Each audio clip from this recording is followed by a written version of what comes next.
Hello friends, आज मैं आपके साथ इंटरनेशनल लॉ का एक और टॉपिक लेके आया हूँ। टॉपिक का नाम है intervention.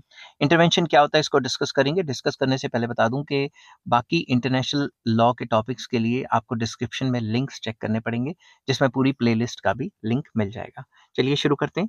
It is absolutely true that every state is entitled to manage willingly her own internal and external affairs and does not like interference of another state। ये सबको पता है कि हर एक स्टेट अपने इंटरनल और एक्सटर्नल मैटर्स में थोड़ी फ्रीडम चाहती है और किसी और स्टेट की इंटरवेंशन या इंटरफेरेंस नहीं चाहती। Similarly, it is the duty of other state not to interfere in the internal and external affairs of any state। Similarly, हम ये कहते हैं कि हर एक स्टेट की ये ड्यूटी है कि किसी और स्टेट के इंटरनल मैटर में या एक्सटर्नल मैटर में पंगा नहीं लेना या इंटरवीन नहीं करना या इंटरवेंशन नहीं करनी, इंटरफेरेंस नहीं करनी। According to the international law, when any state interferes in the internal and external affairs of other state, it becomes a matter of intervention। जब भी कोई स्टेट किसी और स्टेट की जो इंटरनल मैटर्स हैं या एक्सटर्नल मैटर्स हैं उसमें इंटरफेयर करने की कोशिश करती है, तो इस प्रॉब्लम को इंटरवेंशन कहा जाता है इंटरनेशनल लॉ में। According to Oppenheim, intervention is a dictatorial interference by a state in the affairs of another state or the purpose of maintaining or altering the actual condition of the things। Simple words में बोल बोल के गला बैठ जाता है कभी कभी।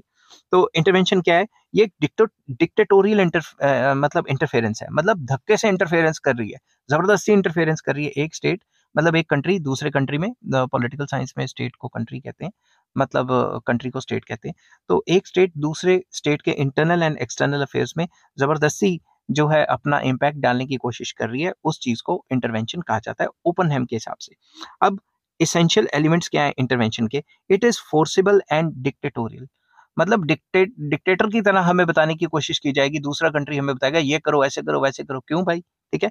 और फोर्सफुल होगा। ठीक है। जैसे मैं कुछ एग्जांपल दे देता हूँ। आपको पता है कई जो है कई स्ट्रॉन्ग कंट्रीज हैं, मतलब स्ट्रॉन्ग स्टेट्स हैं, कई जो है वीक स्टेट्स हैं, वो डायरेक्टली या इनडायरेक्टली जो जो वीक स्टेट्स हैं उनमें इंटरवीन करने की कोशिश करते हैं कि भाई तुम इस तरीके की स्टेट चलाओ, इस तरीके की करो, ऐसे रूल्स रेगुलेशन करो। नहीं करते तो फिर वहां के जो रिवोल्ट करने वाले हैं उनको पैसे खिलाना शुरू कर देते हैं ताकि वहां रिवोल्ट होता रहे और डिस्टर्बेंस फैली रहे। ठीक है। डायरेक्टली और इनडायरेक्टली इंटरवीन करने की कोशिश चलती रहती है। It is done in the external and internal affairs of another state and impacts such matters। तो बेसिकली इंटरवेंशन तब मानी जाएगी जब इंटरनल और एक्सटर्नल अफेयर्स में इंटरफेरेंस होगी और उस मैटर को इफेक्टेड माना जाएगा, मतलब उस मैटर पे असर होगा किसी और स्टेट का। ठीक है। अब जैसे अमेरिका थोड़ी ना हमें बताएगी हम ये करें, ऐसा ऐसा करें, वैसा वैसा करें। तो अमेरिका ज्यादातर इंटरवेंशन करने की कोशिश करती है हर एक स्टेट में। ठीक है। its aim is to maintain conditions of the state according to the wishes of interfering states। तो जो इंटरफेयरिंग स्टेट होती है वो कहती है, उसका मेन एम क्या है कि जो भी हो मेरे हिसाब से हो, अगर मेरे हिसाब से नहीं है तो वो वहाँ डिस्टर्बेंस करने की कोशिश करेगी। समझिए बात। आपको एग्जाम्पल तो पता ही है आपको अमेरिका की।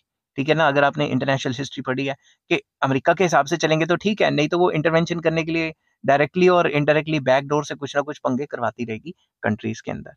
आई होप ये वीडियो आपको पसंद आई होगी। अगर पसंद आई है तो please like share and subscribe. इस चैप्टर के सारे लिंक्स आपको डिस्क्रिप्शन में मिल जाएंगे। Take care, bye bye.